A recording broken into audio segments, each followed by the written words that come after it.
Kantayin natin siya na mula sa puso. Dapat tayo mismo nararamdaman natin yung awit. Hindi tayo nagpo-focus sa voicing, may piyesa pa kayo. No. Awit. Alam naman natin yung awit eh. So, mararamdaman mo yon kung inaawit mo siya ng mula sa puso. So, mga kapatid, ito, para po sana, loobin ng Diyos, samahan po ng ating pagpupuri at yung 39th anniversary ng KKTV. Mayroon tayong taong magandang alaala sa mga kapatid. Mararamdaman kasi yon, sabi ni Kuya, di ba kagabi?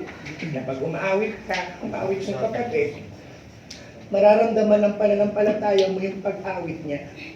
So hindi na tayo kumakata sa vocal cords, kundi dapat sa puso.